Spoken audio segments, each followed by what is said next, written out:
Sidang pra-peradilan Peggy Setiawan akan digelar pada hari Senin esok. Akankah pihak kepolisian akan hadir setelah minggu lalu tak hadir? Bagaimana persiapan keluarga dan kuasa hukum Peggy Setiawan menghadapi sidang pra-peradilan besok?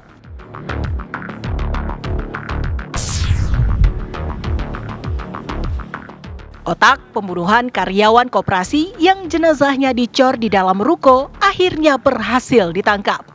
Benarkah hanya karena motif utang 10 juta rupiah? Pelaku tega menghabisi nyawa korban. Saksikan ulasan selengkapnya hanya di Apa Kabar Indonesia Malam.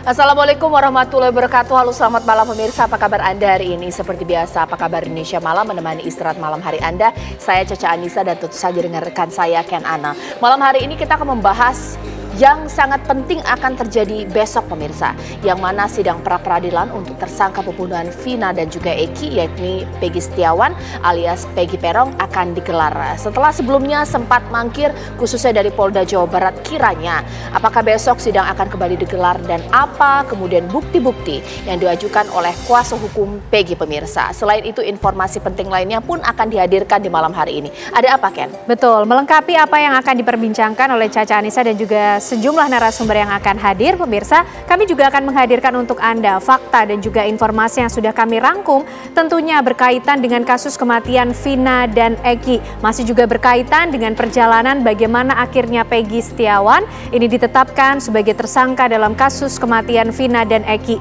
Siapa-siapa saja kemudian yang coba dihadirkan untuk bisa meringankan Peggy Setiawan oleh kuasa hukumnya, dan apa langkah hukum yang coba ditempuh oleh Peggy Setiawan yang esok hari akan melakukan sidang pra-peradilan. Selengkapnya di Apa Kabar Indonesia Malam untuk Anda.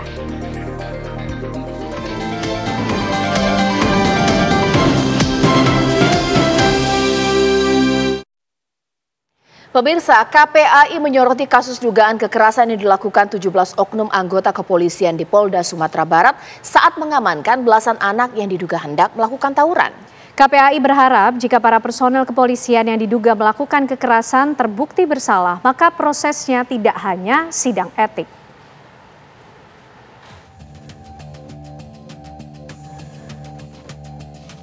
Kasus dugaan kekerasan yang dilakukan personel kepolisian di Polda Sumatera Barat saat mengamankan belasan anak yang diduga hendak melakukan tawuran pada 9 Juni lalu masih terus bergulir. Polda Sumatera Barat sudah memeriksa 40-an personel, 17 diantaranya dinyatakan bersalah karena melanggar kode etik saat menangani dan menangkap 18 anak pelaku tawuran. Saat kejadian itulah Afif Maulana yang diduga ikut dalam kelompok tawuran ditemukan tewas di aliran sungai bawah Jembatan Kuranji, Kota Padang dengan luka lebam di tubuhnya. Komisi Perlindungan Anak Indonesia (KPAI) turut menyoroti kasus tewasnya Afif dan dugaan kekerasan yang dilakukan terhadap anak-anak lainnya. Komisioner KPAI Dian Sasmita berharap jika 17 personel kepolisian yang diduga melakukan kekerasan terbukti bersalah, prosesnya tidak berhenti dalam sidang etik. Harapan kami tidak hanya berhenti di sidang etik, karena yang dilakukan terhadap anak-anak itu sudah wujud kekerasan, mulai menendang, menyudut rokok, kemudian pakai electric gun yang tadi disampaikan, itu sudah bentuk wujud kekerasan karena mengakibatkan penderitaan fisik, psikis. Nah, ini perlu ditindaklanjuti, tidak berhenti di kode etik. KPAI juga meminta pemerintah daerah untuk hadir dalam kasus kekerasan terhadap para anak ini. Kehadiran pemerintah daerah dibutuhkan untuk dukungan rehabilitasi, tak hanya fisik namun juga psikologis dan sosial. Dari Padang, Sumatera Barat, Wahyudi Agus, TV One mengabarkan.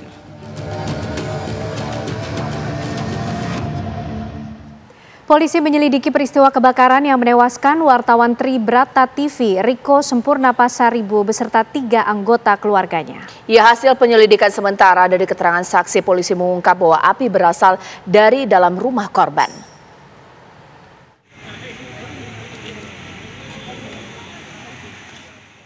Polres Tanah Karo mengungkap hasil olah tempat kejadian perkara TKP kebakaran warung yang juga rumah kediaman Riko Sempurna Pasaribu, wartawan Tribrata TV, di Jalan Nabung Surbakti Ujung, Kelurahan Padangmas, Kecamatan Kabanjahe, Kabupaten Karo, Sumatera Utara. Pelaksana Harian Kapolres Tanah Karo AKBP Oloan Siahaan menjelaskan pihaknya sudah melakukan penyelidikan meliputi pemeriksaan keterangan sejumlah saksi dan pengumpulan bukti-bukti di lokasi kejadian. Pihaknya sudah memeriksa 16 orang saksi mulai dari warga sekitar lokasi kejadian hingga keluarga korban. 5 dari 16 orang saksi merupakan saksi utama yang pertama melihat peristiwa kebakaran tersebut. Hasil pemeriksaan keterangan saksi disebutkan saksi melihat api sudah membesar dan berasal dari dalam rumah korban. Kita sudah melakukan pemeriksaan terhadap 16 saksi. Saksi kunci ada 5 orang, terutama yang pertama kali menemukan kejadian kebakaran tersebut. Disandingkan dengan keterangan saksi-saksi yang pertama kali menemukan kejadian, bahwa ada 2 titik api. Api tersebut yang besar pertama kali ditemukan dilihat itu berada di dalam rumah. Mengenai adanya isu berkembang dugaan peristiwa kebakaran ini sengaja dilakukan, PLH Kapolres Tanah Karo menyampaikan hingga kini masih terus dilakukan penyelidikan kemungkinan adanya faktor penyebab lain dalam peristiwa ini. Isu berkembang, sementara kami masih fokus dalam penyelidikan kasus kebakaran yang terjadi. Kami melakukan pemeriksaan secara maraton, pemeriksaan TKP dan hal-hal yang ditentukan sesuai SOP untuk membuat terang kasus ini. Peristiwa kebakaran rumah milik wartawan Tribrata TV Riko Sempurna Pasaribu terjadi pada Kamis dini hari. Peristiwa kebakaran tersebut menewaskan Riko, sang istri, anak, dan cucunya yang masih balita. Jenazah keempat korban ditemukan dalam kondisi mengenaskan di dalam rumah. Dari Karo, Sumatera Utara, Bayu Pramana Putra, TV One mengabarkan. Ya pemirsa, adanya rekaman kamera pengawas yang tidak pernah dibuka atau dilakukan penyelidikan dalam kasus pembunuhan Vina dan Eki membuat kuasa hukum Peggy Setiawan akan melaporkan ayah kandung Eki, Ibtu Rudiana, dengan tuduhan perintangan penyidikan.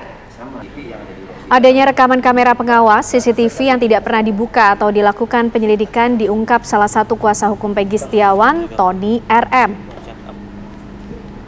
Menurut Tony, dalam salinan putusan sidang Pengadilan Negeri Cirebon terhadap 8 terpidana yang saat ini tengah menjalani masa tahanan, salah satu saksi bernama Dodi Irwanto yang merupakan petugas kepolisian terdapat barang bukti berupa CCTV.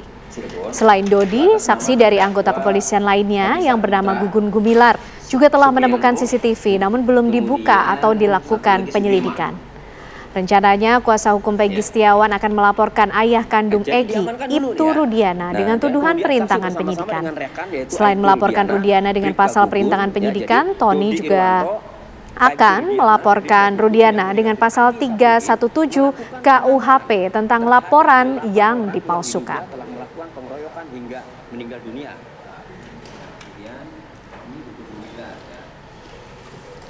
Sama TV yang ada di ruang sidang namun belum dibuka. Jelang sidang pra-peradilan yang akan digelar Senin esok, keluarga Peggy Setiawan beserta sejumlah kuasa hukum bertolak menuju Bandung untuk menghadiri sidang. Pihak kuasa hukum Peggy Setiawan telah menyiapkan berbagai barang bukti dan juga sejumlah saksi, sementara keluarga optimis Peggy Setiawan akan menang dalam sidang pra-peradilan ini.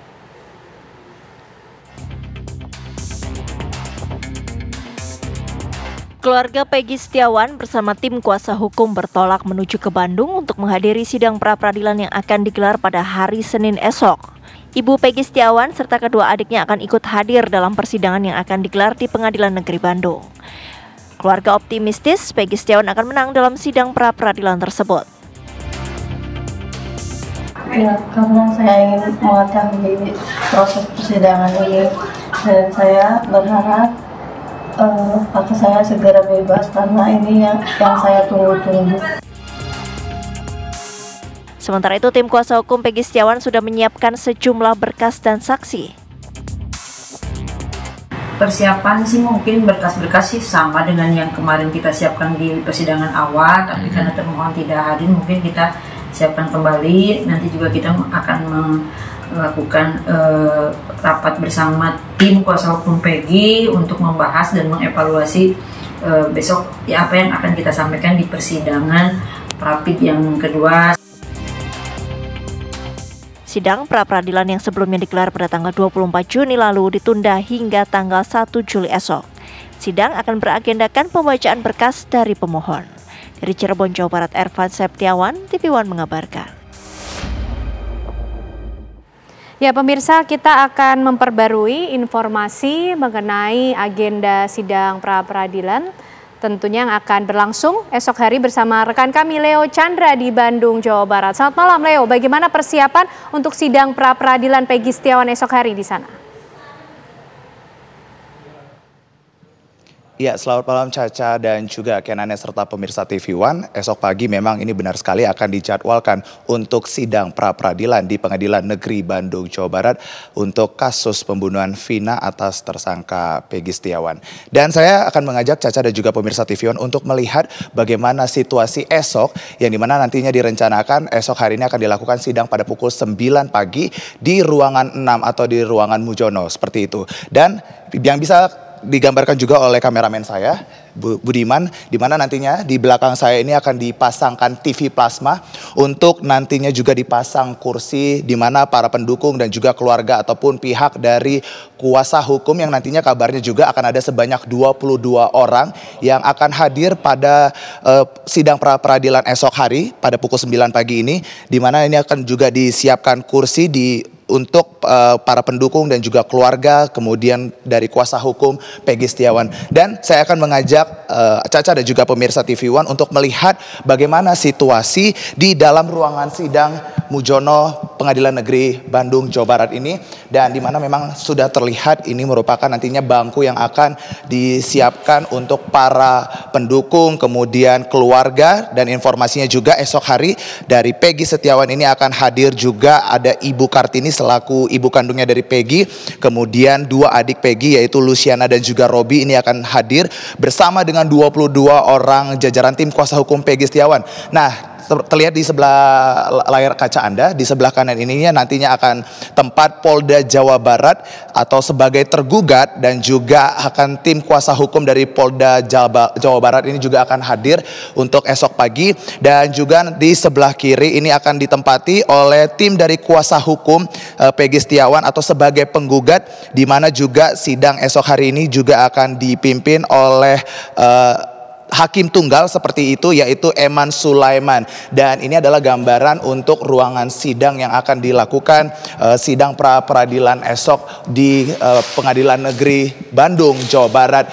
Dan seperti yang terlihat juga bahwasannya nantinya para penggugat ataupun tim kuasa hukum dari Peggy Setiawan ini akan membacakan pohonannya terkait dengan adanya bukti-bukti yang tidak kuat begitu dari Polda Jawa Barat terkait dengan penangkapan kliennya yang diduga tidak kuat. Dan mereka juga, kuasa hukum ini juga optimis nantinya pihak dari Peggy Setiawan ini akan juga memenangkan pada sidang peradilan esok hari. Dan juga informasinya akan ada sebanyak 30 draft yang akan dibacakan dalam sidang pra-peradilan esok pagi, di mana memang nantinya juga kuasa hukum ini itu optimis, kemudian pihak dari Polda Jawa Barat juga ini akan membawa begitu tim kuasa hukum dari Polda Jawa Barat untuk juga nantinya mereka juga optimis bahwasannya Peggy Setiawan yang ditangkap dengan barang-barang bukti yang sudah diterima oleh Polda Jawa Barat ini adalah Peggy yang benar sesuai dengan bukti-bukti yang mereka tangkap.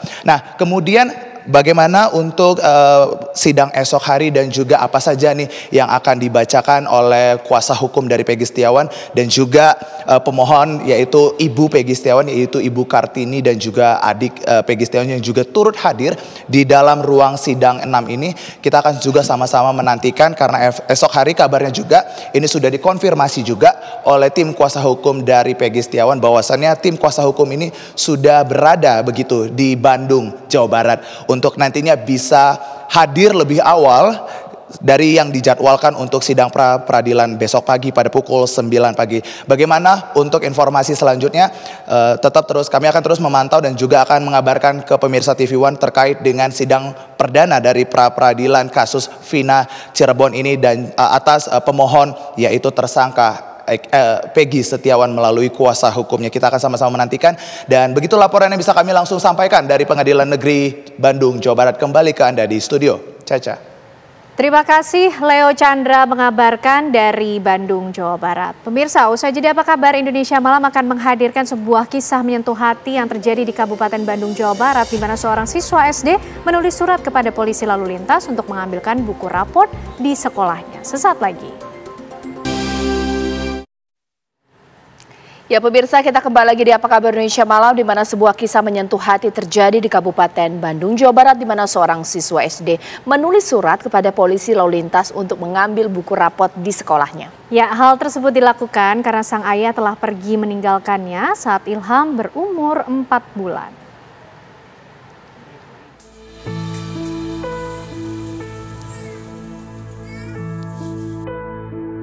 Sambil memegang pensil, seorang anak warga Cangkuang, Kabupaten Bandung, Jawa Barat, bernama Ilham Ramadan, menulis surat di secari kertas yang dialamatkan untuk polisi lalu lintas Polresta Bandung.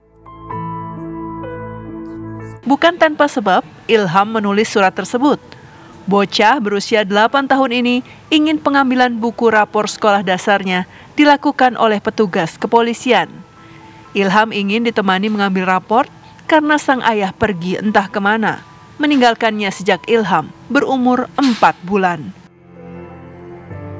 Kangen akan kehadiran sang ayah, Ilham berniat minta tolong kepada Pak Polisi untuk menemaninya mengambil rapor di sekolah. Emang dia pingin ditemanin ngambil rapor sama ayahnya. Dia kan dari usia 4 bulan ayahnya pergi gitu. Jadi keinginan dia pingin ditemani sama Bapak Polisi, sama dia juga cita-citanya pingin jadi polisi.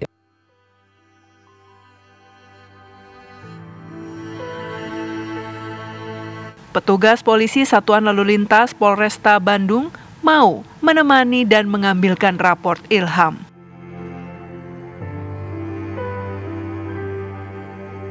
Dari Kabupaten Bandung, Jawa Barat, Suhendar, TV One mengabarkan.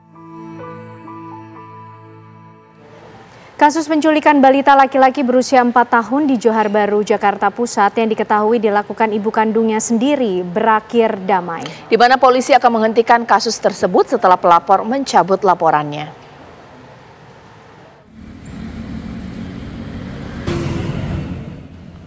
Kasus penculikan balita berusia 4 tahun di Johar Baru, Jakarta Pusat berakhir damai.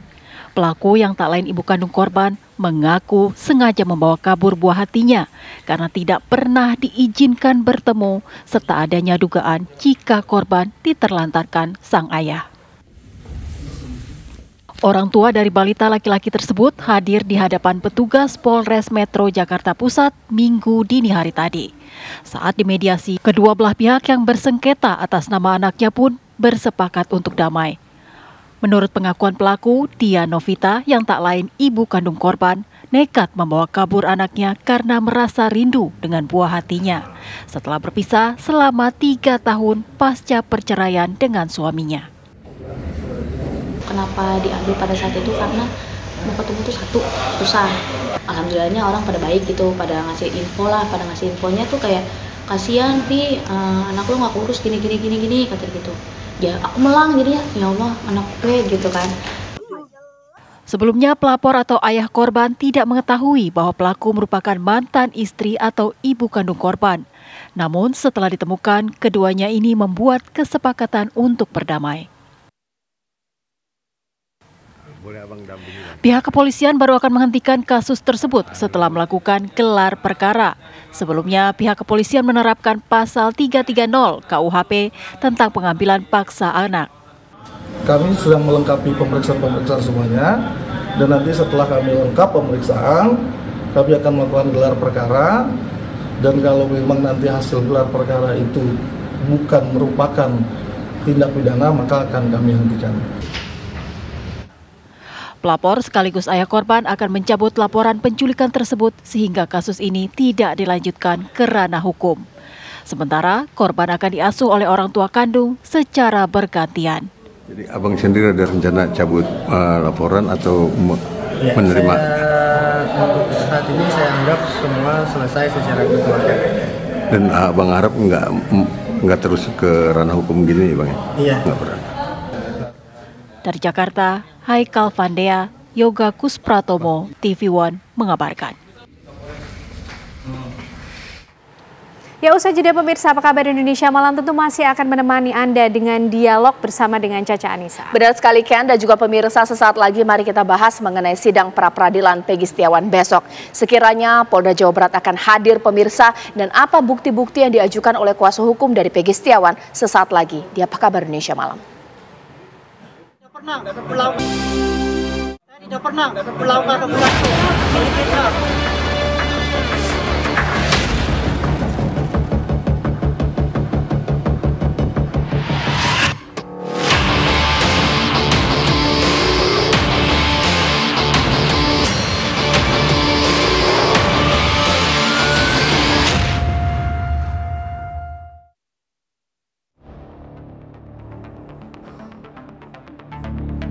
Jalan berliku dilalui oleh Peggy Setiawan serta keluarganya untuk memperoleh keadilan.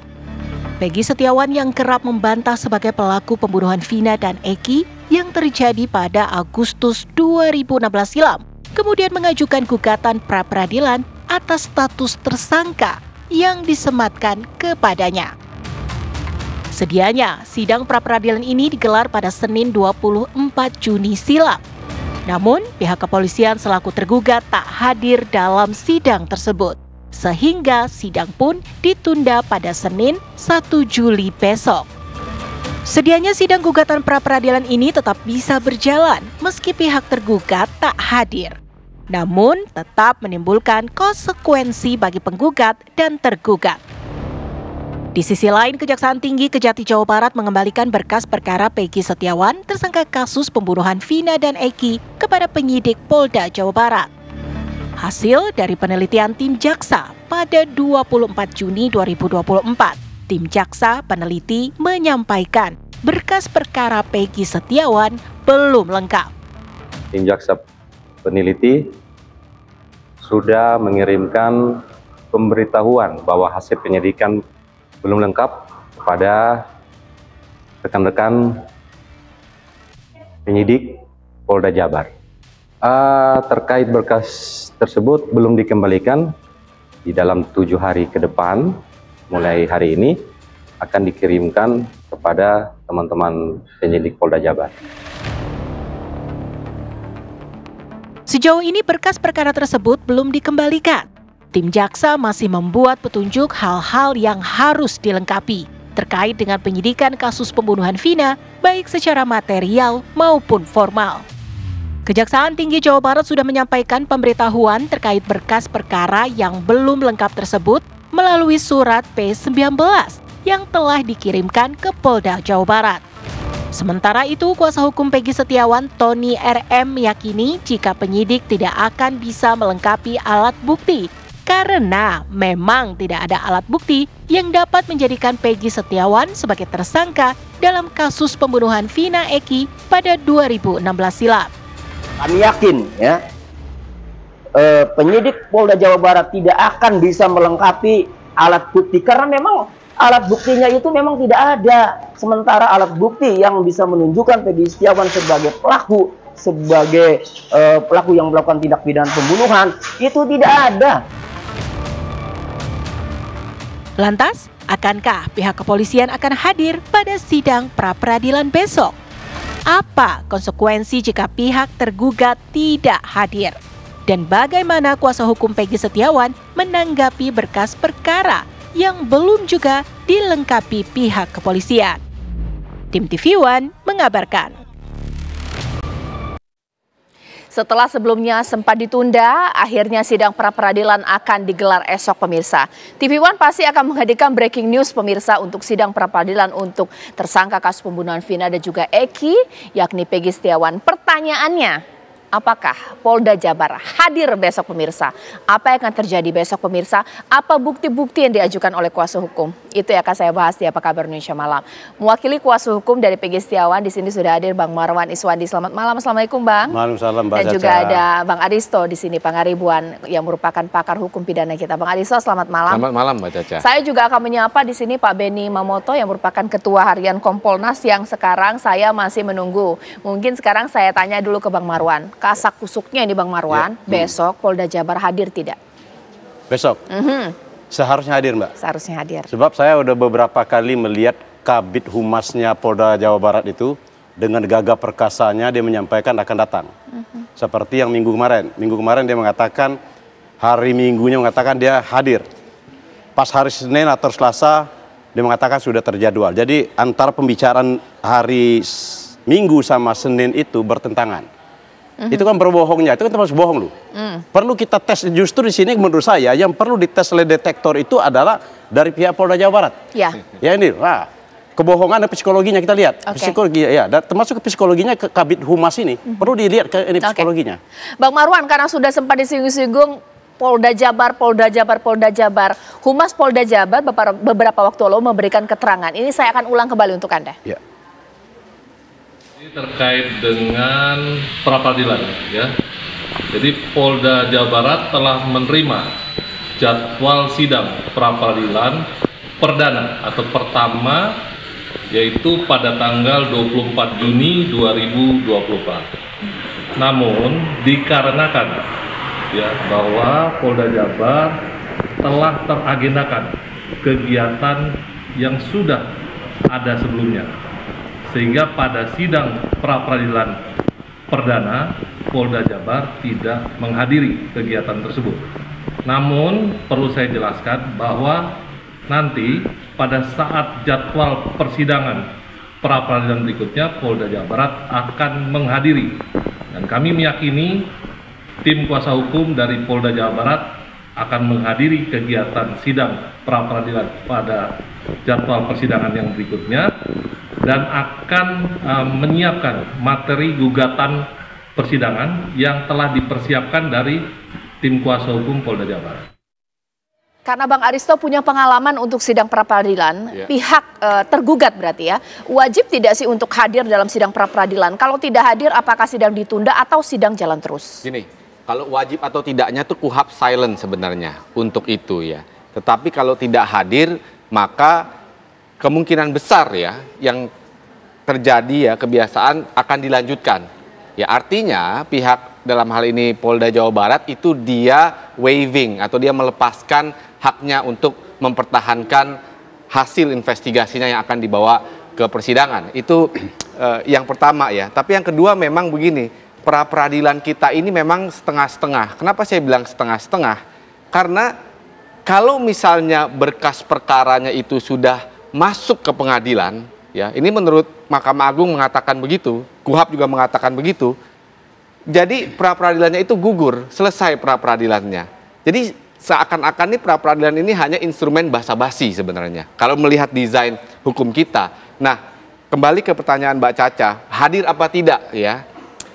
Saya sih tidak mau menduga jelek ya bahwa tidak hadir karena strategi dia mau memasukkan berkas ke pengadilan sehingga pra-peradilan gugur. Kalau ini dilakukan sungguh sangat tidak bijaksana kalau ini dilakukan. Tapi mudah-mudahan itu tidak dilakukan. Begitu Mbak Caca. Bang Marwan, apa saja persiapan ini untuk besok? Mungkin dari saksi, apa keluarga Peggy sudah berangkat ke Bandung hari ini, bagaimana? Persiapannya kalau dari awal kami sudah siap. Dari minggu kemarin kami sudah siap. Kebetulan hari ini keluarga Peggy memang datang ke sana untuk memotivasi kami. dari ibunya. Udah itu yang perlu saya sampaikan sedikit sini, Mbak ya. Di sini sebenarnya, mungkin nanti ada dari pakar hukum pidana kita menyampaikan juga.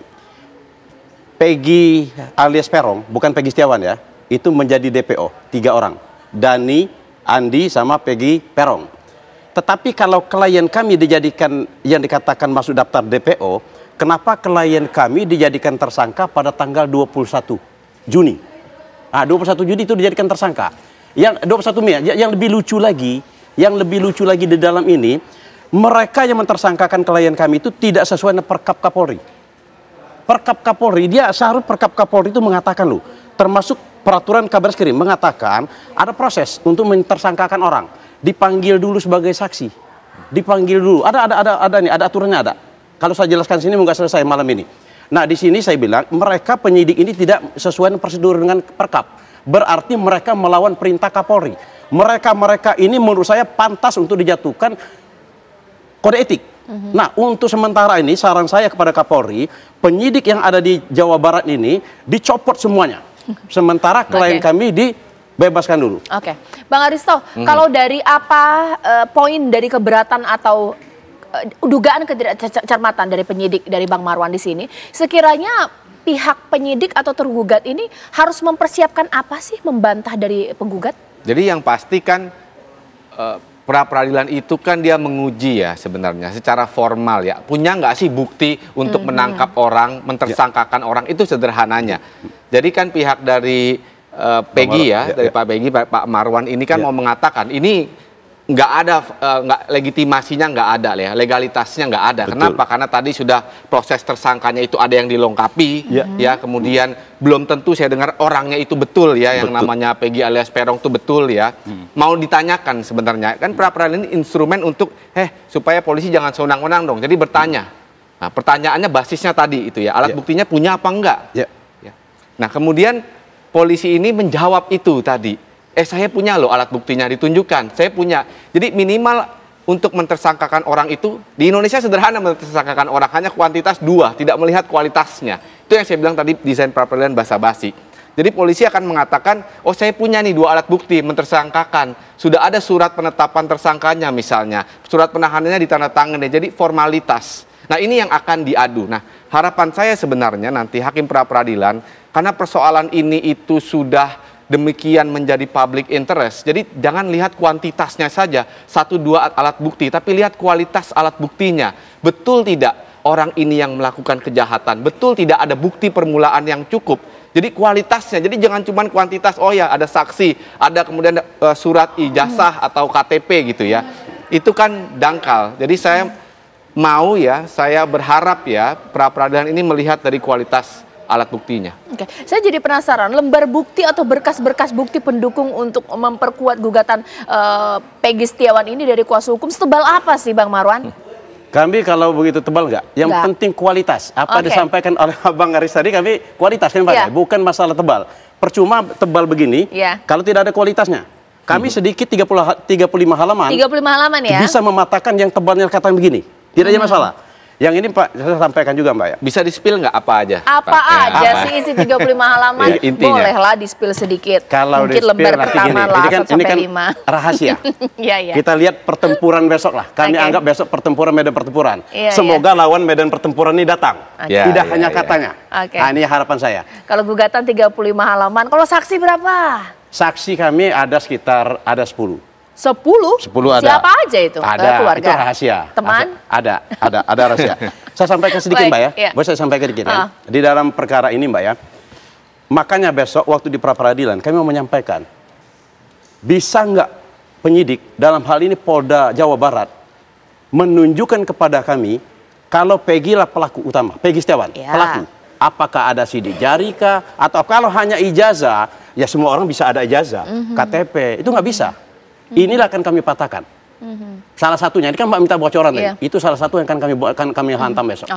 Pemirsa, saya tidak akan menyerah. Sesaat lagi saya akan korek terus kiranya siapa 10 orang saksi. Apa isi bukti-bukti 35 halaman dari kuasa hukum Peggy Setiawan. Sesaat lagi. Saya tidak pernah melakukan operasi.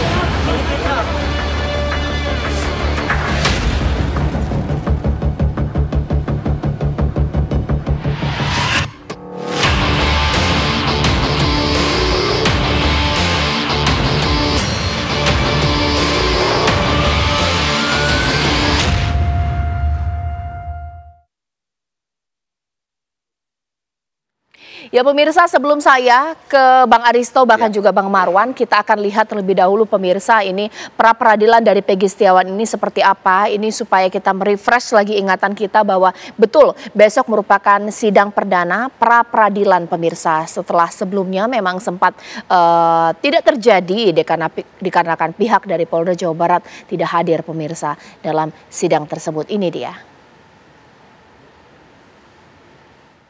Ya pemirsa, kita akan lihat ini pertimbangan Peggy ajukan pra-peradilan. Ini sumber dari kuasa hukum Peggy Setiawan.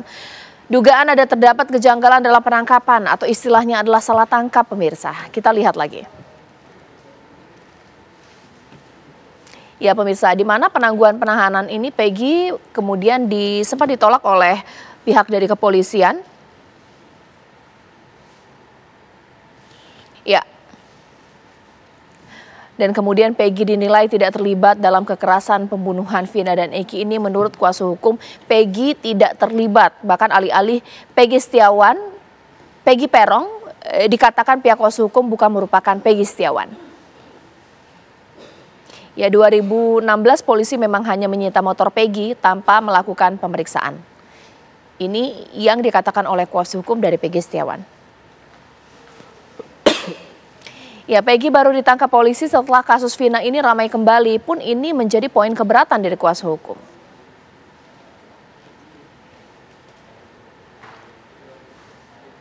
Ya.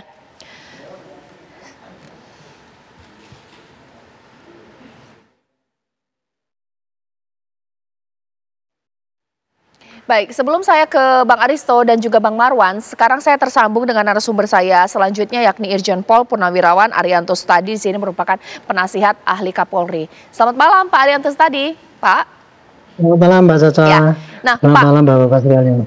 Kalau menurut informasi yang Bapak tangkap atau mungkin dapat ini, sekiranya besok, karena kita di sini sedang bertanya-tanya, besok Polda Jabar hadir tidak dalam sidang pra-peradilan, ini seperti apa? Ya tadi udah saya lihat di televisi itu kan Kadif Humas sudah menjanjikan pasti datang lah. Kalau estimate saya sih pasti datangnya ya. Karena tidak ada alasan bagi polisi untuk tidak datang. Karena kan dia sudah di pra-peradilan nih. Di pra-peradilan itu artinya digugat bahwa dia dianggap sebagai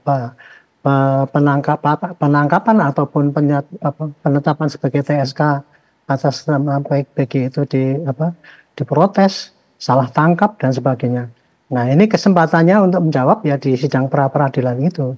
Jadi kalau polisi tidak memberikan tidak memanfaatkan kesempatan itu pasti akan rugi kalau menurut perhitungan saya.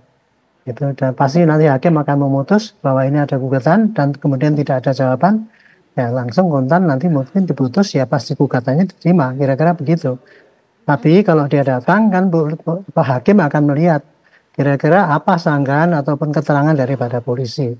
Polisi pasti akan, penyidik pasti akan menjelaskan ini alasan saya menangkap atau alasan saya menetapkan sebagai tersangka dan sebagainya gitu. Jadi estimate saya kok kelihatannya akan datang ya. Okay. Dan kemudian kalau ditafsirkan polisi akan mengulur waktu, kayaknya kan sekarang nggak bisa ya. Jaksa kan sudah mengalihkan itu kasus BAP-nya kan dengan P18. Artinya kan berarti polisi harus melengkapi apa yang diminta oleh jaksa itu untuk mendapatkan P21 ataupun statement dari jaksa bahwa berkasnya itu dianggap lengkap. Saya kira besok pasti akan datang. Kalau datang polisi akan rugi. Terima kasih. Oke, Bang Aristo, supaya kuat sanggahan dari pihak yang digugat, sekiranya polisi harus melengkapi apa saja sih? Mengingat ada 35 halaman loh dari kuasa hukum Peggy, 10 saksi, sementara poin keberatannya adalah dikatakan Peggy Perong bukan Peggy Setiawan, ditangkap setelah kasusnya ini viral dan juga hanya motor dan lain-lain. Oke, nomor satu yang terutama adalah tentu identitas ya, bahwa ini adalah Peggy atau Perong itu ya, yang paling penting adalah yang terlibat dalam pembunuhan Vina dan Eki.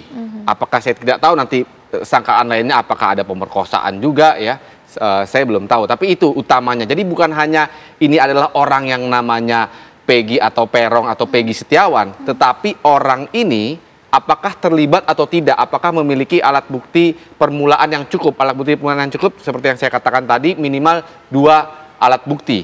Tapi utamanya adalah kualitasnya, betul tidak? Kenapa? Karena ada pertanyaan-pertanyaan kan. Pertama, pertanyaan-pertanyaan soal legitimasi dari keterangan-keterangan saksi sebelumnya. Kita juga pernah berdiskusi bagaimana BAP itu berdasarkan keterangan hanya 1 orang saja, misalnya Aep misalnya, atau keterlibatan Ibtu Rudiana. Nah, hal-hal seperti ini yang harus dijelaskan bahwa persoalan-persoalan itu tidak betul dan tidak mengkontaminasi penyidikannya.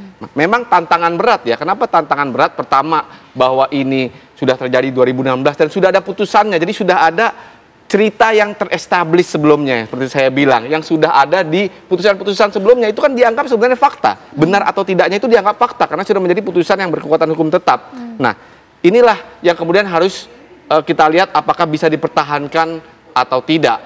Karena jawaban atau sanggahan-sanggahan dari kuasa hukum kan utamanya pertama identitas, yang kedua adalah validitas dari alat bukti tadi, Mbak Caca. Oke, Bang Marwan, kalau Bang Marwan ingin menjelaskan klien Anda bukan Peggy Setiawan tapi adalah Peggy Peron, jangan-jangan Anda punya bukti ada Peggy Setiawan lain yang merupakan pelaku?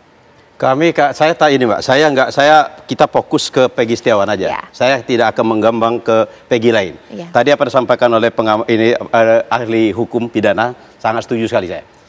Saya berkeyakinan 99% penyidik tidak bisa membuktikan keterlibatan Peggy Setiawan dalam melakukan pembunuhan. Oke. Buktikan sama kami kalau ada buktinya sidik jari di dalam kasus pembunuhan. Dia hanya membuktikan dengan cara ijazah. Ijazah dan keterangan saksi-saksi yang tidak dapat kami percaya. Makanya saya berkeyakinan sampai detik ini Peggy Setiawan akan bebas. Yakin saya. 99%. Oke, selain meragukan, tapi saksinya kira-kira siapa? Apakah mungkin yang membuat klien Anda yakin bahwa klien Anda bukan Peggy Setiawan, ataukah mungkin saksi-saksi yang melihat memang dia tidak berada di tempat ketika peristiwa pembunuhan terjadi, AFK atau apa sih? Saya jelaskan Mbak ya. Ya. Dari identitas saja, klien kami namanya Peggy Setiawan. Sementara yang di DPO itu adalah Peggy alias Peron. Iya. Identitas ciri-cirinya berbeda, alamat rumahnya berbeda. Nah itu. Yang kedua, yang memperkuat kami lagi keyakinan kami, klien kami dijadikan tersangka pada tanggal 21 Mei kemarin. Sementara kalau orang DPO itu sudah menjadi tersangka. Nah, menjadi lebih lucu lagi dalam perkara ini, makanya tidak ada pilihan lain, klien kami bebaskan. Yang menjadi lucu lagi, Perkapnya Kapolri mengatakan, saya bilang tadi, tahapan-tahapan ada pemanggilan saksi, pemanggilan semua. Tetapi oleh penyidik, termasuk Dirkrimum tidak melaksanakan itu. Berarti mereka telah berani melawan perintahnya Kapolri dalam Perkap. Makanya kalau melanggar perintah Kapolri, suatu saat kami akan melaporkan kode etiknya. Ini pelanggaran kode etik. Itu Mbak. Baik, nanti saat lagi Pak Arianto boleh menanggapi ya. Ketika kuasa hukum dari Peggy Setiawan di sini yakin betul kliennya ini akan menang atau mereka akan menang, sekiranya ini akan menjadi berdampak cukup serius ya kepada masyarakat. Bagaimana kasus ini kemudian masih menjadi misteri, tapi pra-peradilan yang kemudian menguntungkan pihak dari pelaku di sini atau tersangka. Sesaat lagi kita akan kembali usai jeda. Tidak pernah melakukan operasi militer.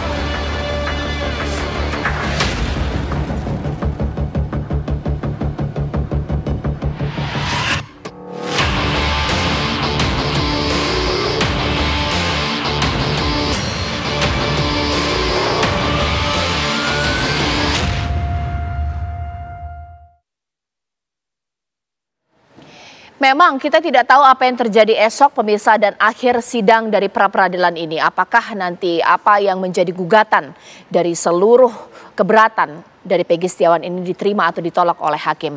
Saya ke Pak Aristo, jikalau memang Peggy Setiawan dibukti atau terbukti benar-benar tidak bersalah, tidak seharusnya menjadi tersangka. Ini kan dampak sosialnya cukup berat ini Pak. Bagaimana Pak Aristo? Bagaimana Pak Arianto tadi menanggapinya? Ya, jadi kalau pra-peradilan itu ya, itu hal yang biasa. Ini merupakan bagian daripada tahapan penanganan perkara. Tugas polisi ini sekarang ini kewajibannya dalam kasus ini adalah hanya melakukan penyidikan. Dan penyidikan itu kelanjutan daripada dulu kasus tahun 2016 yang sebagian sudah diputus dan yang 3 kan menjadi DPO kan. Sehingga polisi masih punya utang untuk menyelesaikan ini. Nah sekarang inilah kemudian polisi melanjutkan penyidikan yang dulu. Nah sekarang polisi menentukan Peggy sebagai tersangka. Tentunya dia berdasarkan dari bukti awal yang menurut polisi cukup. Gitu. Dan polisi menganggap selama ini sudah cukup sehingga dia menerapkan itu sebagai tersangka si Peggy. Adapun dari kuasa hukum ataupun dari pihak yang bersangkutan merasa keberatan, itu memang hak dia untuk mengajukan pra peradilan sebelum sidang dimulai gitu. Hak daripada dia untuk menyangkal bahwa bukan dia tersangkanya ataupun kurang cukup bukti dan sebagainya. Dan setiap kuasa hukum pasti harus yakin bahwa kliennya pasti menang. Kalau nggak yakin ya nggak akan mungkin dia ditunjuk sebagai kuasa hukum kan gitu. Nah nanti apakah ini nanti hakim mengabulkan apa tidak? Ini masalahnya tinggal kepada bagaimana hakim menyaksikan ya apa yang diajukan di dalam gugatan, kemudian apa yang diterangkan oleh para penyidik. Ini intinya hanya pada apakah menurut hakim cukup alasan penyidik untuk menentukan itu sebagai tersangka. Apakah cukup menangkap? Apakah benar itu sehingga itu bisa diterima? Atau ternyata bukti yang dulu dianggap oleh penyidik itu nggak cukup. Nah nanti kalau hakim menyatakan gitu ya tinggal nanti putus bahwa ini tidak sah lah penentuan tersangka. Bagi polisi, bagi penyidik apabila dia katakan tidak sah, ya pasti dia akan menghentikan penyidikan itu. Tetapi bukan tidak mungkin dia akan mencari bukti lain lagi untuk meneruskan penyidikan yang dulu diyakini sudah cukup bukti awalnya itu. Jadi ini ya menang atau kalah di dalam pra peradilan ini bukan masalah. Hanya sekarang kan masalahnya kan polisi disoroti nih. Seakan-akan melakukan tindakan yang salah. Saksi-saksi banyak mendukung bahwa ini asal tangkap, namanya salah dan sebagainya. Itu kan keterangan daripada yang ada di media. Nah itulah kalau keterangan itu nanti dibawa ke hakim dan hakim bisa menerima itu, ya mungkin dia akan menentukan bahwa Peggy ini nggak bersalah, penyidik supaya bertindak lain gitu. Apakah dia mencari tersangka yang lain yang tepat atau dia mencari bukti lain untuk keterangan si Peggy ini. Gitu. Jadi pra peradilan itu hanya fokusnya kepada sah apa tidaknya langkah yang dilakukan oleh penyidik itu saja. Gitu. Baik. Segala kerumitan pra peradilan itu ternyata sangat sederhana ya Bang Aristo. Apakah cukup atau sah polisi menetapkan Peggy Setiawan sebagai tersangka? Kata cukup dari subjektivitas hakim ini apa sih? Atau alat buktinya memang berkualitas atau tidak, mencukupi standar tertentu atau tidak? Saya masih bingung ini Bang Aristo. Gini, pra peradilan itu hadir ya untuk sebagai instrumen untuk mengawasi kekuasaan penegakan hukum pidana. Ya. Itu yang pertama. Kenapa? Karena seseorang yang memiliki kekuasaan penegakan hukum pidana itu kekuasaan sangat besar karena bisa menangkap, menahan, menyita dan lain-lain. Lalu ada yang namanya pra peradilan. Ini bukan konsep Indonesia, ini konsep hak asasi. Jadi ada pra peradilan supaya orang misalnya seperti kliennya Bang Marwan ini bisa mempertanyakan, polisi benar nggak sih Anda itu menangkap, menahan orang karena itu adalah hak asasi. Itu dulu konsepnya. Tetapi di Indonesia, ya sayangnya desain hukum acara pidana Indonesia memberikan instrumen itu secara setengah hati.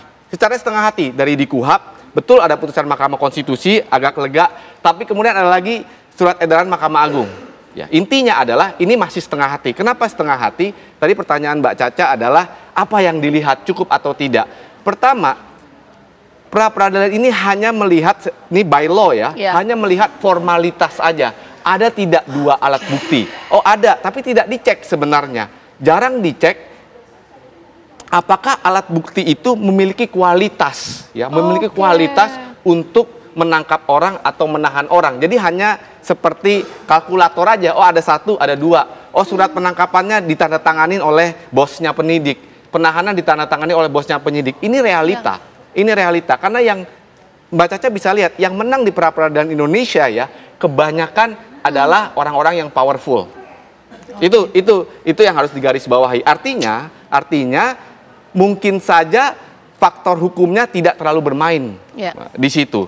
Nah, apalagi begini, tadi Pak Arianto mengatakan pra-peradilan menang kalah biasa. Oh enggak, kalau untuk penyidik itu enggak biasa, itu tamparan luar biasa kalau kalah di pra-peradilan. Itu artinya mau mengatakan, kerjanya nggak beres. Apalagi di perkara yang mendapatkan public interest sebesar ini. Kalah di pra-peradilan artinya ini 2 kali ngaco gitu kira-kira. Yang pertama sudah dikira ngaco, yang kedua ini ngaco lagi. Jadi buat saya pikir buat polisi ini perkaranya tidak sederhana. Oke, Bang Marwan, Anda optimis tapi sudah dikatakan oleh Bang Aristo di sini, yang itu bukan kualitas, tetap kuantitas. Kalau misalnya cuma 2 ada alat bukti terpenuhi, klien Anda nggak bisa diterima gugatannya. Ya, makanya tadi kan kalau kita mau jujur semuanya, putusan pengadilan, kalau kita lihat dari kualitas, saya mengatakan tidak ada kualitas. Alat bukti yang ada ini, ijazah, KTP, kemarin foto. Foto apa tuh? Buat apa? Kecuali saya bilang, keterlibatan Peggy Setiawan tersebut, dia melakukan, itu Mbak, di autopsi itu saya membaca Mbak suratnya, autopsi itu kematian daripada si Eki adalah karena pukulan di rahang. Nah, pukulan di rahang ini benda tumpul. Kalau ditemukan di benda tumpul tersebut adanya sidik jari Peggy Setiawan, baru saya mengatakan, top untuk ini penyidik. Tapi kalau sekarang apa? Yang dikasih sekarang apa? Ya tadi disampaikan oleh Bang Aristo tadi. Itu tidak ada kualitas. Makanya kita lihat bagaimana hakim. Karena ini harapan saya, ini harus benar-benar fair. Karena ini udah menjadi perhatian publik. Publik. Itu pun saya bilang, kalaupun penyidik dalam hal ini dimenangkan kami dalam gugatan, bukan bagi saya, bukan suatu publik. Polisi itu bukan menurut saya nih, bukan suatu perbuatan yang terhina, tidak. Gitu. Iya, Pak Aristo lagi, Pak Arianto tadi suara namanya mirip-mirip. Pak Arianto tadi, bagaimana kemudian pra-peradilan untuk Peggy Setiawan yang diuji tidak hanya 2 alat bukti, tapi kualitas alat bukti dari penyidik ini sudah disorot oleh seluruh masyarakat. Pak Arianto tadi. Pra-peradilan itu yang menentukan adalah Pak Hakim. Ini nanti tinggal lihat aja hakimnya itu. Melihat kesaksian atau bukti-bukti yang diajukan oleh penggugat dibandingkan dengan keterangan yang sudah dikumpulkan oleh penyidik. Tergantung dari hakim aja nanti menilai, oh ini cukup, berarti pra-peradilannya tolak. Oh ini kurang, berarti peradilan diterima. Saya menanggapi Pak Aristo tadi ya, saya ini penyidik Pak. Kalah menang itu biasa, dan saya dari Dirpidum berapa kali dulu kalah peradilan, no problem Pak, karena itu memang sebagai koreksi bahwa tindakan anggota itu ada yang keliru gitu. Tapi kekeliruan itu gampang kalau diperbaiki kok. Jadi bukan hanya tamparan kalau menurut saya ini ya. Kalau menurut saya ini justru sebagai suatu mekanisme untuk melihat keterbukaan ya, transparansi, sehingga publik akan bisa melihat itu nanti bagaimana hukum yang berlaku di Indonesia ini, bukan hukum yang dipaksakan melalui media gitu. Jadi menang atau kalah bagi polisi menurut saya sih hal ini tidak akan menimbulkan memalukan dan sebagainya, tidak. Kalau kalah ya itulah memang kinerjanya kayak gitu, orang masih kurang perfect, kurang bagus ya harus koreksi. Gitu aja kok. Ini hanya masalah penyidikan. Penyidikan itu di stop sementara bisa jalan lagi. Itu aja masalahnya, masih. Singkat saja Bang Marwan, singkat saja. Saya sependapat sama Irjen Arianto. Sebab waktu pengalaman saya menjadi auditor militer, beberapa berkas perkara menurut hemat kami setelah saya pelajari tidak cukup bukti, saya sarankan kepada Pak Pranya agar ditutup perkara tersebut. Berarti biasa aja. Hal itu biasa. Baik, kita tunggulah bagaimana sidang besok ya pemirsa ya, karena kita tidak bisa memprediksikan apa yang terjadi. Harapannya Polda Jawa Barat hadir dalam pra-peradilan esok hari. Bang Marwan terima kasih, Bang Aristo terima kasih, Pak Arianto Sutadi terima kasih. Sesaat lagi sejumlah informasi lainnya masih akan hadir untuk Anda usai jeda berikut. Hanya di Apa Kabar Indonesia Malam.